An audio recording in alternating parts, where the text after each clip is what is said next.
Who let this black girl in here? This is a graduate lecture at a private university. Not a charity program. Professor Richard Caldwell said it loud enough for 46 people to hear. Tenured, 22 years, a man who'd never been questioned in his own lecture hall. The girl stood at his chalkboard, 8 years old, second-hand dress, shoes splitting at the soles, chalk in her small hand. I'm sorry, sir. I just wanted to try the problem on the board. He snatched the chalk from her fingers, erased every line she'd written, turned to his audience. Somebody call her mother before she draws on something important. Grace Oliver walked back to her seat. She didn't cry. Her hands were shaking. 9 months later, 3 world-class mathematicians would read her proof and admit they were embarrassed they'd missed it. Drop where you're listening from, hit subscribe, and let's go. I'm Kane Uncovers. This is the story of an 8-year-old girl who solved a math problem that grown professors couldn't, and what they did to her when they found out. To understand what happened in that lecture hall, you first need to understand who Grace Oliver was, or more accurately, who the world told her she was. Grace was 8 years old, 3rd grade. She attended Riverside Elementary, a public school on the south side of a mid-sized city in the American South. The kind of school where ceiling tiles had water stains and the library hadn't ordered new books in 4 years. Her mother, Janelle Oliver, worked double shifts as a hospital aide, mornings in the ER, nights on the geriatric floor. She raised Grace alone. There was no father in the picture, no savings account, no safety net. Just a small apartment, a bus pass, and a mother who showed up even when her body begged her not to. At school, Grace was invisible. Not in trouble, not outstanding, just there. Her teachers described her as pleasant but average. She sat in the second row. She didn't raise her hand. She turned in her work on time. She never asked questions. If you glanced at her file, you'd see nothing that would make you look twice. But that file didn't know about the notebooks. Every night, after her homework was done, Grace sat on her bed and opened a composition notebook. Not to write stories, not to draw, to fill pages, page after page, with numbers, patterns, sequences arranged in spirals, grids, cascading towers. She'd been doing this since she was 5 years old. She didn't call it math. She called it puzzles. Janelle found them one day while cleaning. 16 full notebooks, stacked in a shoebox under Grace's bed. She flipped through them. She didn't understand a single page, but she understood this.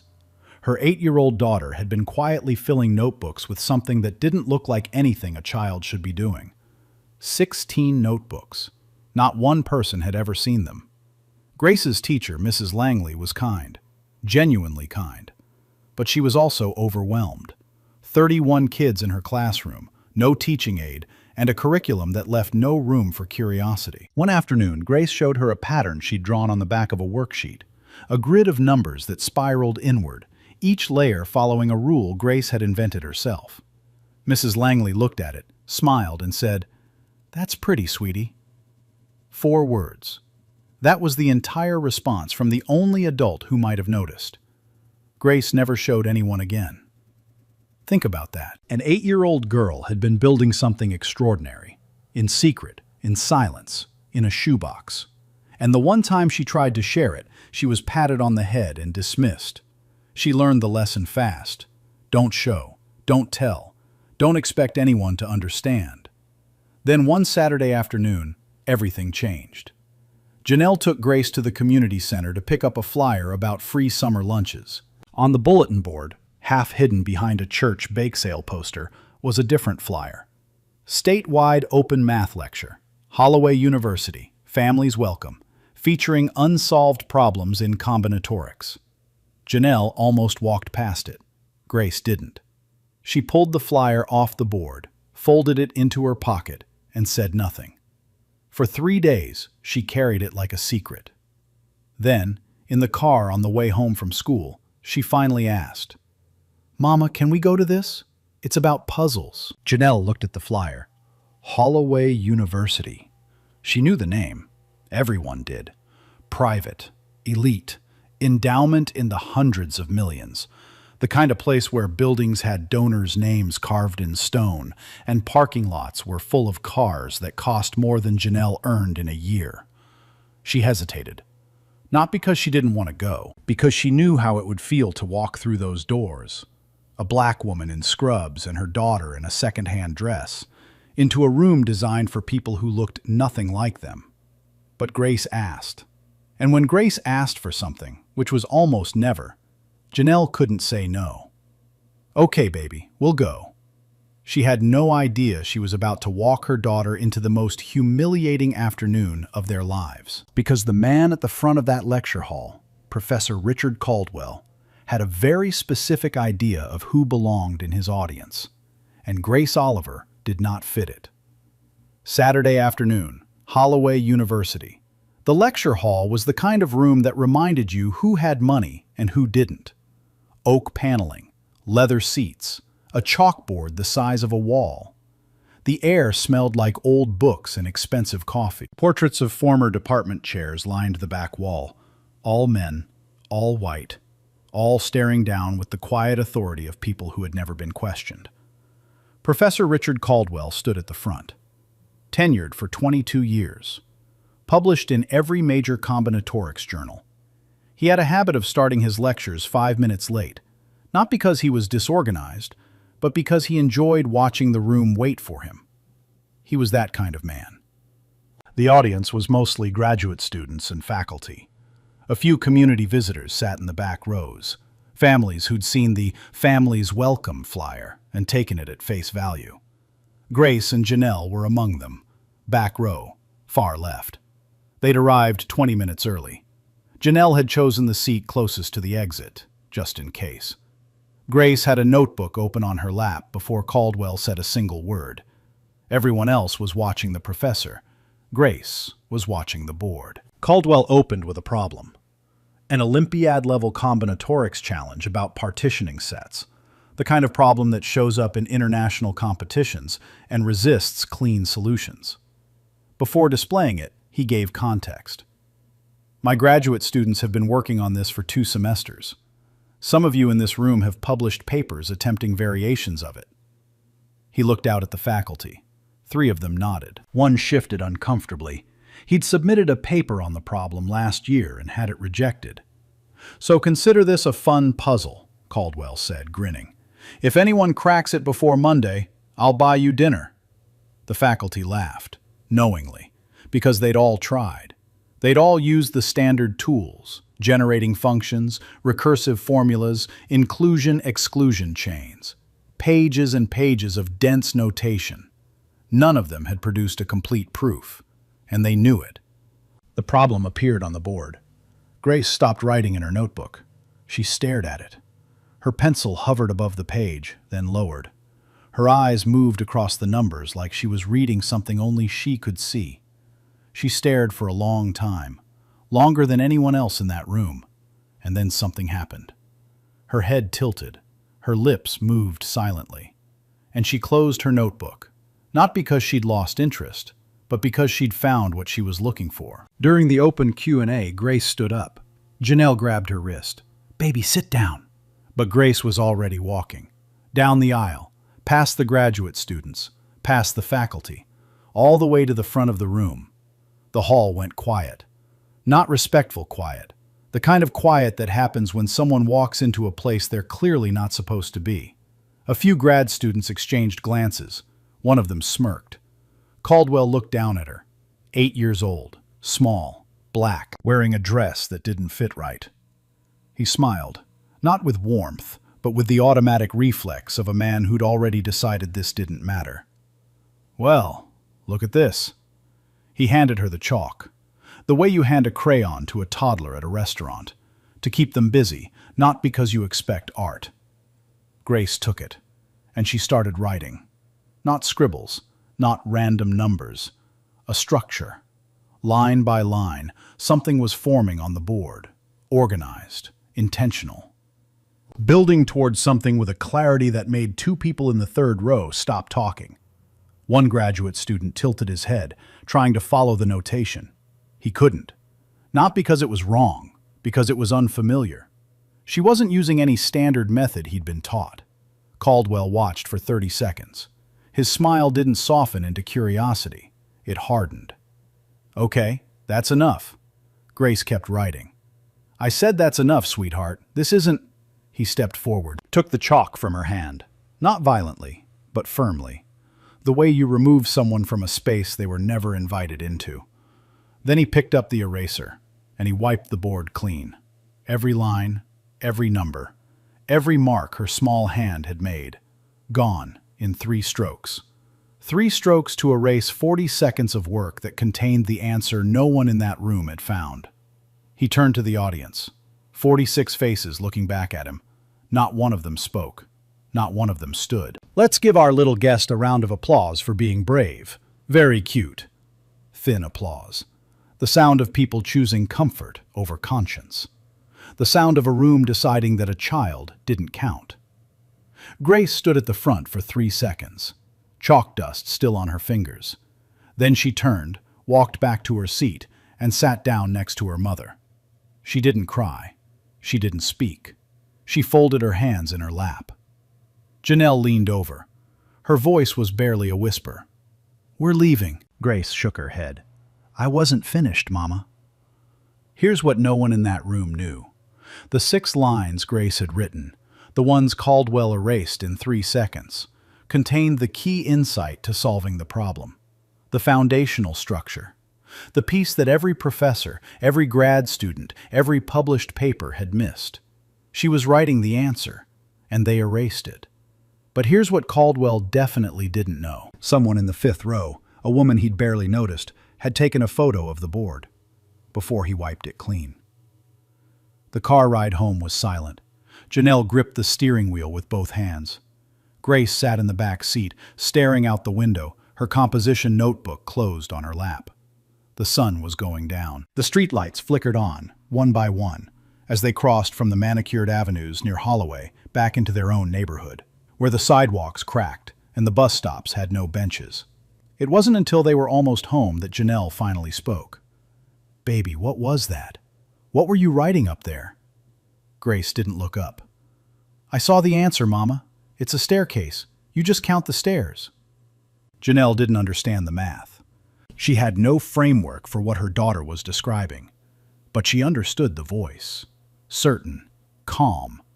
Not the voice of a child who was guessing or pretending. The voice of someone who had seen something clearly and couldn't understand why no one else had. "It's a staircase." That's how an 8-year-old described a method that would later stun a panel of PhDs. Not generating functions, not recursive formulas, a staircase. That night, Grace sat on her bed and opened a new notebook. She wrote for 2 hours straight. Every number, every step, the complete solution, start to finish. She drew a staircase on the cover and wrote her name underneath it. The Staircase Notebook. She would carry it everywhere for the next 9 months, waiting for someone to ask. The next Monday, Janelle wrote a letter. Polite, formal, handwritten, then retyped at the library because she wanted it to look professional. Addressed to the Department of Mathematics at Holloway University. She attached a photograph of one page from Grace's notebook and asked, respectfully, if someone on the faculty could review her daughter's work. She checked the mailbox every day for 2 weeks. Then an email arrived, no name signed at the bottom. "We appreciate community interest in our programs. Unfortunately, our faculty are unable to review unsolicited submissions. We encourage you to explore age-appropriate enrichment resources in your area." Age-appropriate enrichment resources. That was their answer to 16 notebooks of original mathematical work by a child who had taught herself patterns no one around her could recognize. Janelle wrote again. No response. A third time. Nothing. Not even an automated reply. Just silence. The kind of silence institutions use when they've decided you're not worth a conversation. She wasn't trying to start a fight. She wasn't looking for publicity. She was trying to get one person, just one, to open her daughter's notebook and look at what was inside. But the door was closed, locked, and nobody on the other side intended to open it for a woman they'd never heard of, from a neighborhood they'd never visited. So Janelle did the only thing she could think of. She went online. She posted a short version of the story on a parenting forum. No real names, no university named, just the basics. Her daughter had attempted a math problem at a public lecture. A professor had erased her work and laughed, and no one would look at the solution. The post went modestly viral in education circles. Parents shared it. Teachers shared it. A few math enthusiasts started debating whether an 8-year-old could realistically solve an Olympiad-level problem. A local reporter picked up the thread and called Janelle. She agreed to a short interview, cautious, careful, naming no one specifically. The article ran under the headline, "Mom says 8-year-old solved math problem, professor erased." Holloway University's PR office noticed. Within days, the Department of Mathematics released a public statement. It read, in part, "The public lecture was an informal, community-facing event. Audience participation is encouraged, but does not constitute academic submission. We have no record of a valid solution being presented." No record of a valid solution. Let that sit for a moment. A child walked up to their board. She wrote on it. A tenured professor erased it before she could finish, without reading it, without asking what it was, without giving her 30 more seconds. And now the official position was, nothing valid happened. 5 words. No record of a valid solution. And they tried to make Grace disappear. Again. The internet split. Some people defended Grace. How could a university dismiss a child without even looking at her work? Others mocked the entire premise. One commenter wrote, "This is what happens when parents want their kid to be special. She's 8. She didn't solve anything. Stop embarrassing yourself."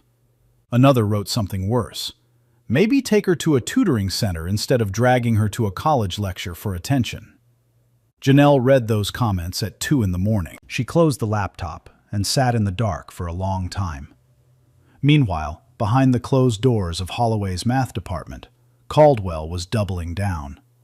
In a department meeting, the details of which would later be leaked to the press, he reportedly called the situation a distraction from real academic work and said, "I'm not going to validate every parent who thinks their child is a genius because they can doodle numbers.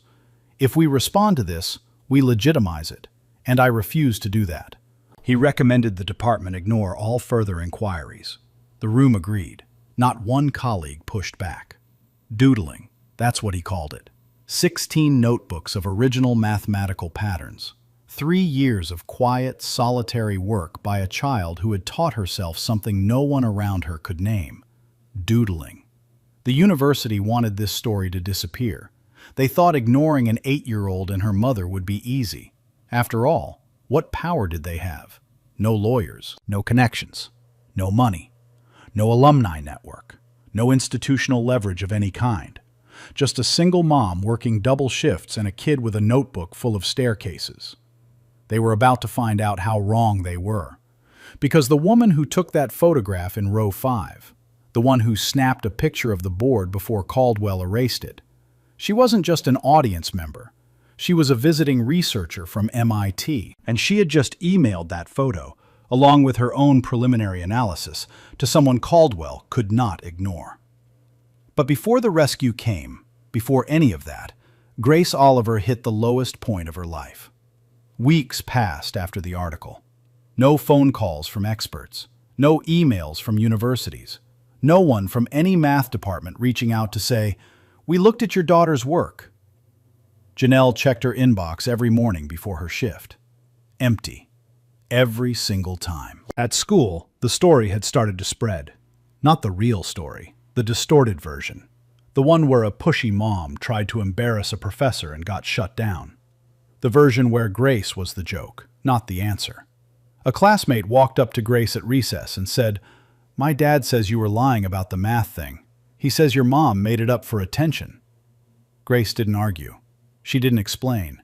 She didn't even look up. She walked away and sat by herself on the far end of the playground, knees pulled to her chest. Her teacher, Mrs. Langley, heard about the situation. Not from Grace. Grace never talked about it at school. From another parent. And instead of reaching out, instead of asking Grace if she was okay, Mrs. Langley quietly pulled Janelle aside at pickup and said, "Maybe it's best not to push this anymore. For Grace's sake." For Grace's sake. As if silence was the same as safety. That night, for the first time in 3 years, Grace didn't open a notebook. She put the staircase notebook under her bed, turned off the light, and stared at the ceiling. Janelle stood in the doorway and watched. She didn't say anything. What could she say? The silence in that room was louder than anything Caldwell had ever said in his lecture hall. Then the letter arrived. Holloway University, official letterhead, signed by the Dean of Sciences himself, carbon copied to Professor Caldwell. Janelle opened it at the kitchen table with shaking hands. It was courteous, professional, every word chosen by a legal team, and it was absolutely devastating. After a thorough internal review, we have concluded that no credible academic work was presented at the event in question. We recommend that you seek age-appropriate enrichment programs for your daughter. We consider this matter closed. Age-appropriate enrichment. That's what they called it. A polished letterhead way of saying, "Your daughter is just a child. She doesn't belong here. Stop calling. Go away." The letter was signed with a fountain pen. The signature was neat and practiced. The signature of a man who had never had to fight for anything. Janelle sat at the kitchen table and read the letter 3 times. Then she put it down and pressed her palms against her eyes. She was behind on rent.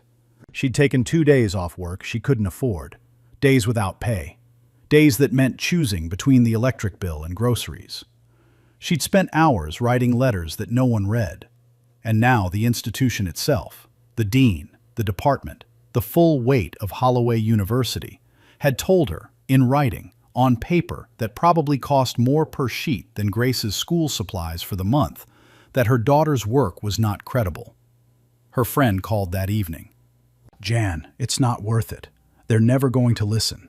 You can't beat these people. You're going to lose your job over this." Janelle almost agreed. She stared at the letter and thought about throwing it away, about letting it go, about telling Grace that sometimes the world doesn't care how right you are. Then she looked across the room. Grace was sitting on the couch, not reading, not writing, not doing puzzles, not doing anything, just sitting there, staring at nothing, her hands folded in her lap the same way they'd been folded when she walked back to her seat in that lecture hall. The same stillness, the same silence. Like something inside her had gone quiet. The next morning, Grace asked to skip school. "You have to go, baby." "Why?" "Because they don't teach anything I want to know. And even when I know it, nobody believes me." She was 8 years old. 8. And she'd already learned the lesson that breaks most adults. That being right doesn't matter if no one is willing to listen. That the world doesn't care what you know. It cares what you look like, where you come from, and whether someone with authority has decided you're worth hearing. Yo. Nobody believes me. She's 8. 8 years old, and she already figured out the game is rigged.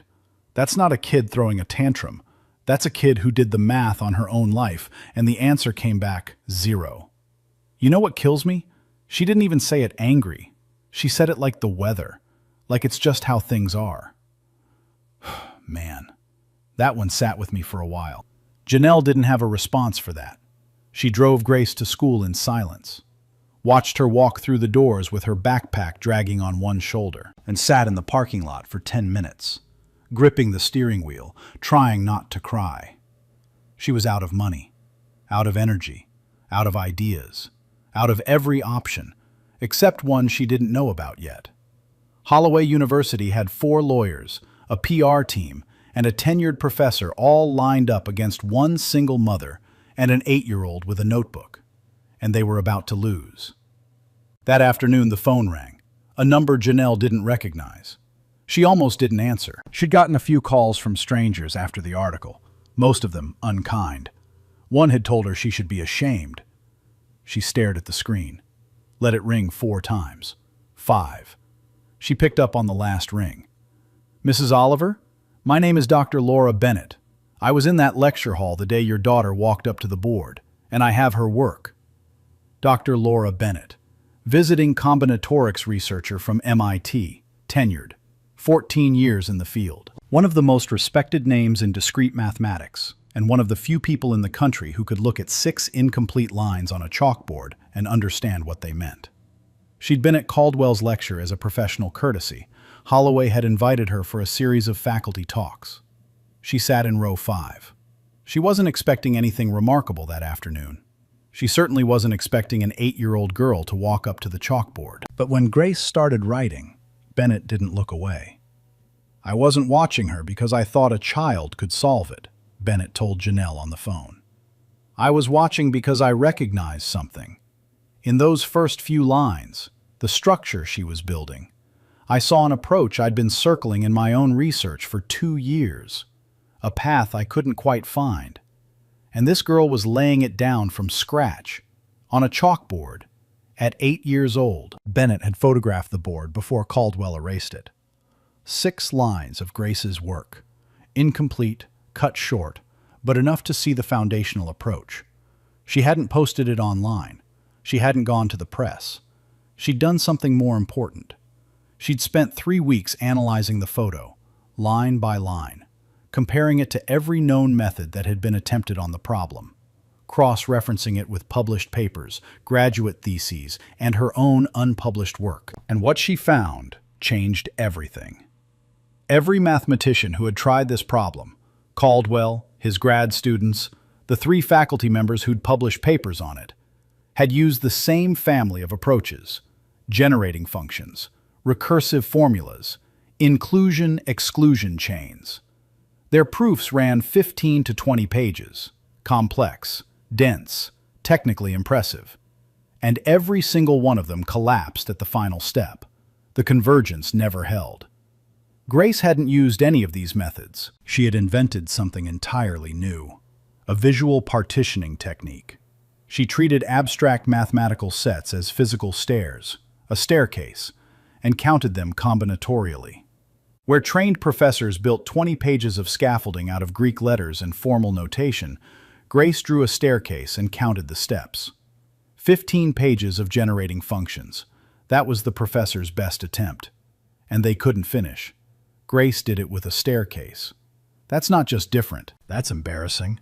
It was so simple it looked like a child's drawing. And that was exactly why no one had seen it. Every expert had been trained to look up, toward complexity, toward sophistication, toward the kind of dense notation that impresses tenure committees.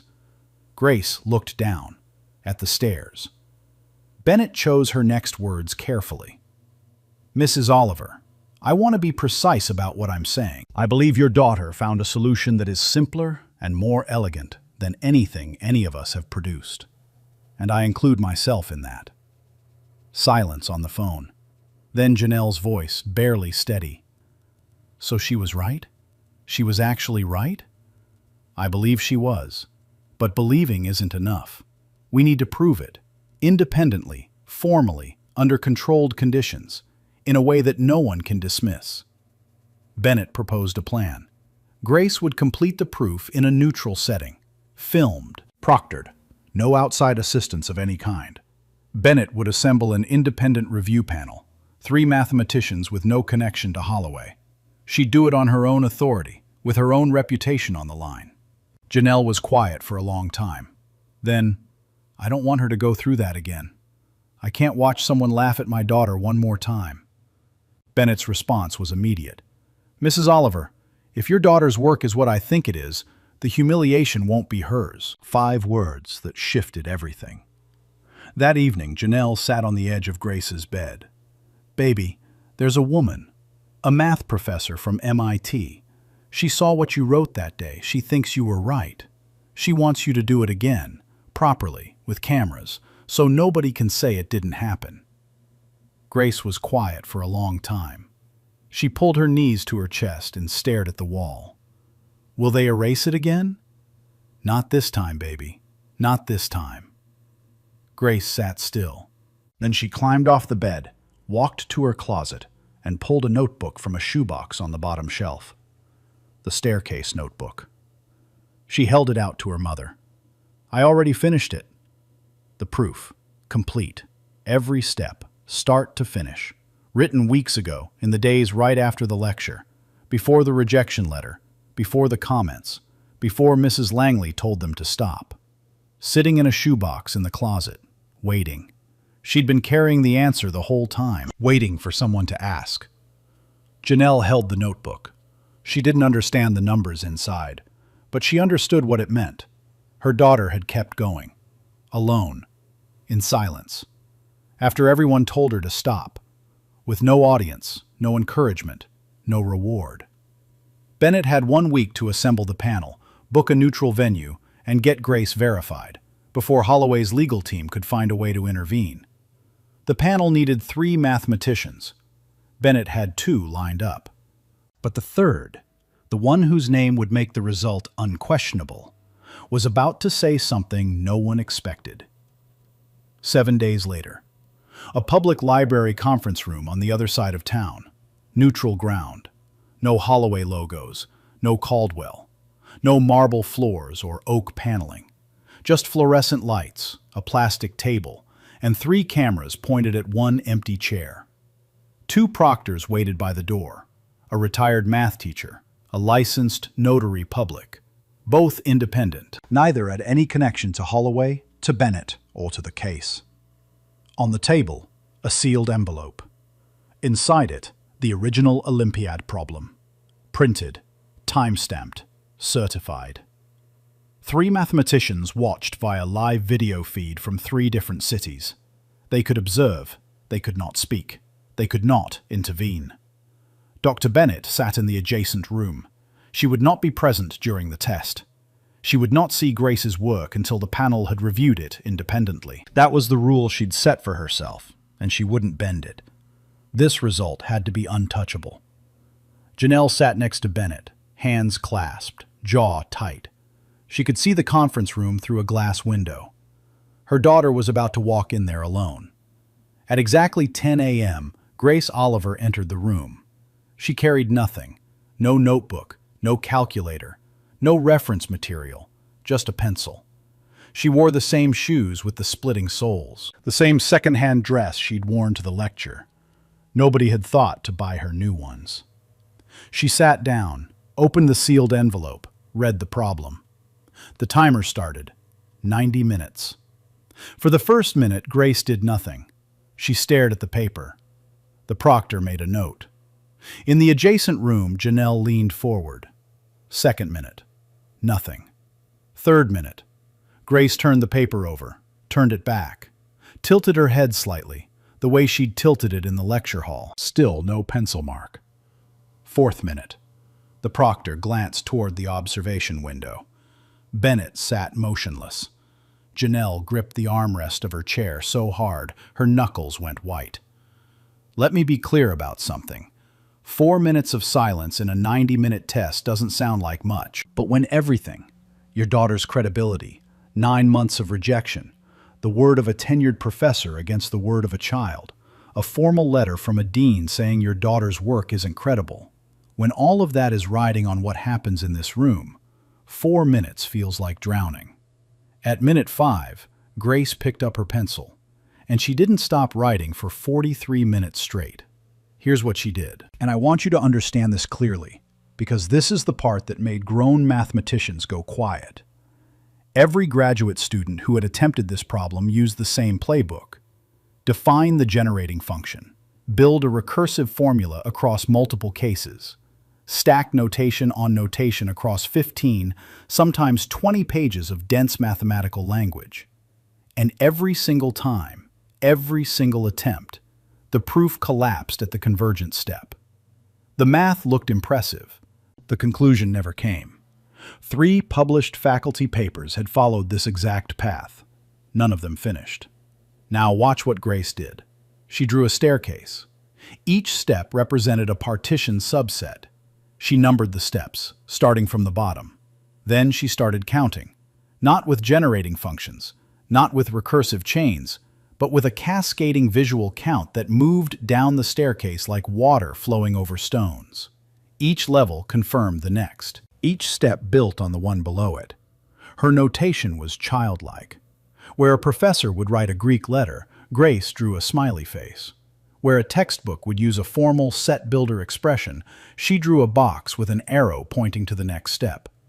It looked like something a kid would tape to a refrigerator door. But the logic was airtight. Every line followed from the one before it. Every step was justified. Every conclusion was earned. Define the staircase. Assign values to each level. Prove the sum converges. Show uniqueness. 7 pages. Clear, methodical, relentless. The proctors couldn't follow the math. They didn't need to. They could see the structure, neat, organized, building towards something with the confidence of a child who already knew the answer before she opened the envelope. 7 pages instead of 20, smiley faces instead of Greek letters, and somehow it worked better than anything any of them had written. Where the professors had built a maze and gotten lost in it, Grace had built a staircase and walked straight to the top. At minute 48, she put her pencil down. 7 pages. Filled. Complete. The proctor looked at the clock. "You still have 42 minutes. Would you like to check your work?" Grace shook her head. "I already checked. Twice." She folded her hands in her lap, the same way she'd folded them 9 months ago, walking back to her seat in Caldwell's lecture hall. But this time, her hands weren't shaking. The 7 pages were collected, sealed in a tamper-evident envelope, time-stamped by the notary, and sent by secured courier to the 3-member review panel. Dr. Bennett did not look at them. She didn't want to. She wanted the result to be beyond question. Janelle came out of the observation room and knelt in front of her daughter. "How do you feel, baby?" Grace shrugged. "Can we get ice cream?" The panel had 72 hours to deliver their verdict. Grace wanted ice cream. 72 hours. That's how long it took for 3 mathematicians to read a proof written by a child, and for one of them to call Dr. Bennett at midnight, voice shaking. The first assessment came from Dr. Helen Moore, professor of discrete mathematics at Stanford, 19 years in the field. She had personally taught the partition problem in her graduate seminar and assigned it as a challenge exercise for 6 consecutive years. Dozens of PhD candidates had attempted it. Not a single one had succeeded. Her written evaluation was 3 pages long, but the key passage was 1 paragraph. "The proof is complete, original, and correct. The method, which I am designating a visual partition cascade, is, to my knowledge, unprecedented in published mathematical literature." This is not a child's approximation of a solution. It is a contribution to the field. A contribution to the field, not impressive for her age, not a good start, a contribution. In a follow-up call with Bennett, she added something that didn't make it into the formal report. "I've been assigning this exact problem for 6 years. Not a single PhD candidate found this path. Frankly, I'm embarrassed I didn't see it myself. The staircase approach is so intuitive that once you see it, you can't unsee it. And none of us saw it." The second assessment came at midnight. Dr. James Whitfield, Fields Medal nominee, University of Toronto, one of the most cited researchers in combinatorial theory worldwide. He called Bennett's phone at 12:04 a.m. His voice was unsteady, not upset, something closer to awe. "I've been trying to crack this partition problem using generating functions for 4 years. 4 years, Laura." She bypassed the entire framework. "I'm not embarrassed because a child solved it. I need you to understand that. I'm embarrassed because the solution was this simple and none of us saw it. We were so deep inside our own methods that we couldn't see the staircase. She could, because she'd never been taught to look anywhere else." The third assessment arrived the next morning. Dr. Patricia Reeves, editor of the Journal of Combinatorial Theory. She had reviewed over 300 proofs that year. Her formal statement was clinical, precise, and devastating in its simplicity. "The proof satisfies all criteria for publication. I am recommending it for peer review." But off the record, in a call with Bennett later that day, she said what the formal language couldn't hold. I have published 4 papers that use generating functions to approach this family of problems. Every single one of them is longer, more complicated, and less complete than what this child wrote. I've been overcomplicating it for a decade. Humbling isn't a strong enough word. 3 mathematicians, Stanford, Toronto, a major journal, all 3 confirmed the proof was correct. And all 3, in different words with different voices, said the same thing. They were embarrassed. Not because a child had solved it, because the answer had been there the whole time. Simple, obvious, staring them in the face. And they had missed it. Bennett called Janelle that evening. She didn't add commentary, she simply read the 3 assessments, word by word, line by line. When she finished, the phone was silent. Then Janelle started crying. Not the quiet kind, the kind that comes from somewhere deep, 9 months deep, 100 unanswered emails deep, 1 crumpled letter on university letterhead deep. In the background, a small voice. "Mama, why are you crying?" Janelle wiped her face, steadied her breath. "Because they listened, baby. They finally listened." 3 world-class mathematicians, a Stanford professor, a Fields Medal nominee, and a journal editor, had confirmed what an 8-year-old had been trying to tell everyone for 9 months. All 3 admitted, in different words, the same truth. The answer was embarrassingly simple, and they'd all missed it. But they weren't the ones who owed Grace an answer.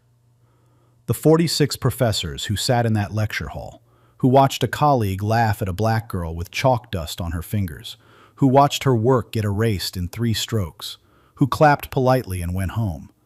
They were about to face what she'd written. And this time, no one could look away.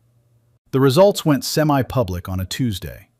Doctor. Bennett shared the 3 expert assessments with the reporter who'd covered the original story. By Wednesday, the article had been updated with a headline that hit harder than the first. Independent panel confirms 8-year-old's proof was correct. By Thursday morning, Holloway University's PR office was in crisis mode. The same dean of sciences who had signed that dismissal letter, the one that recommended age-appropriate enrichment, now issued a very different statement. On the same letterhead, with the same fountain pen signature. This time, it was an invitation. Grace and Janelle were asked to return to Holloway University, not for a test, not for a review, for a formal recognition ceremony. The Department of Mathematics announced a comprehensive review of how community submissions would be handled going forward.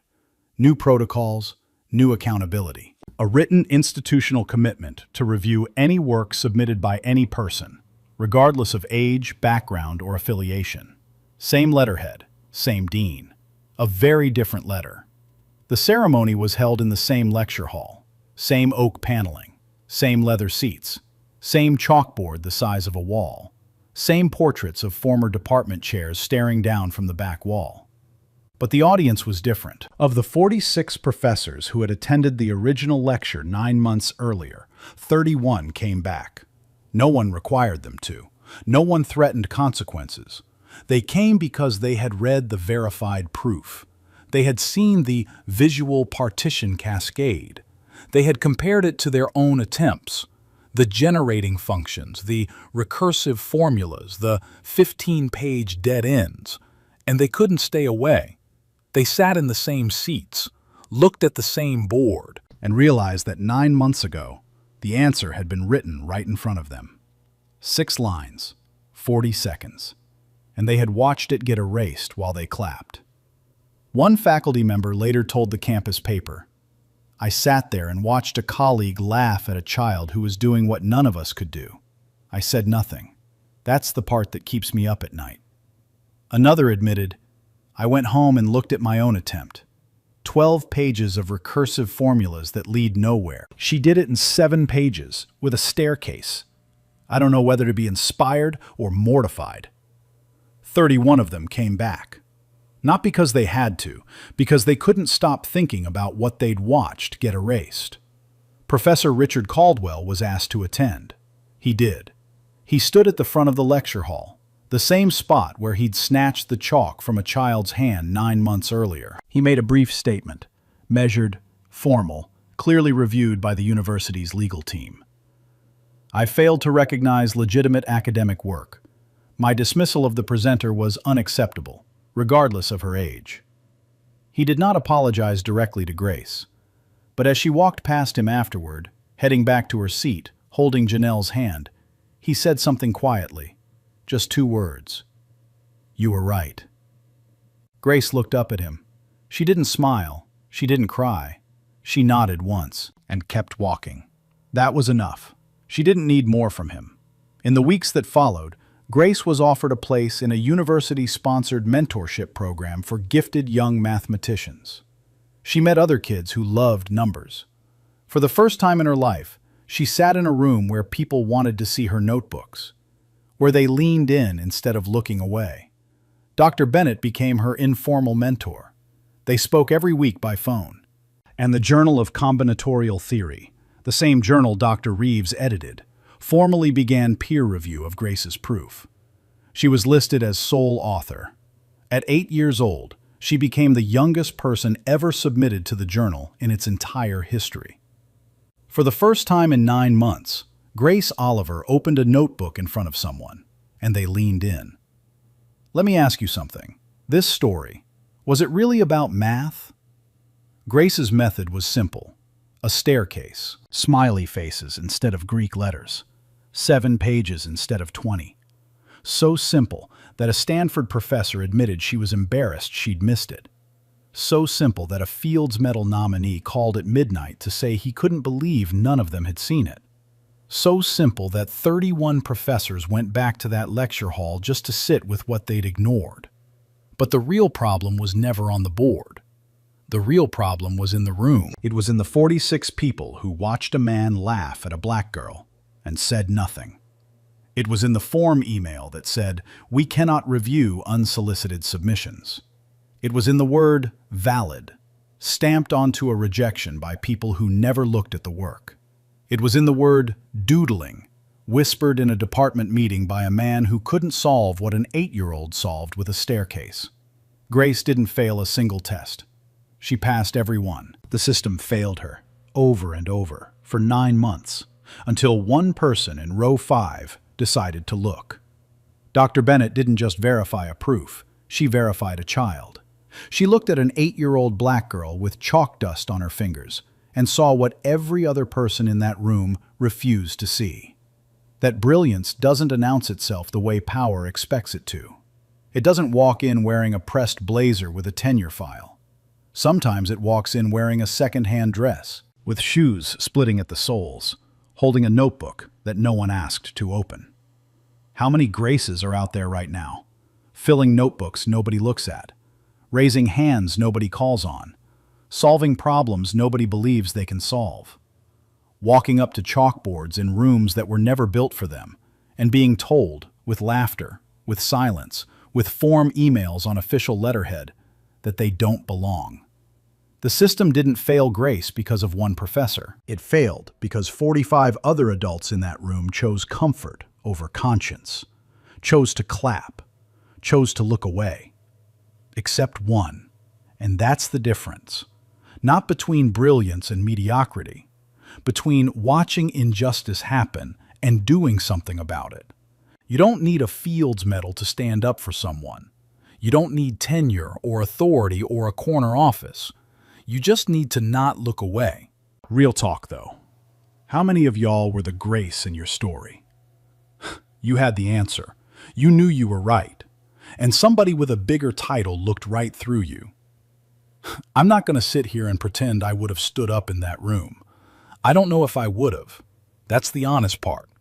So tell me, were you the one who got erased? Or were you the one who stayed quiet? Because most of us have been both. So here's my question. Leave it in the comments. What's one thing you were right about that nobody believed? Have you ever watched someone get dismissed because of how they looked or how old they were? What happened? If you've got a story like Grace's, someone who was underestimated and proved everyone wrong, drop it below. We read every single one. Share this. Not for the algorithm, because somewhere out there a kid needs to hear it. Hit subscribe, and remember, the staircase was always there.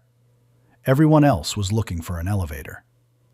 Grace Oliver didn't change mathematics. She changed who gets to do mathematics. And she did it with a staircase, a pencil, and a notebook that no one wanted to open.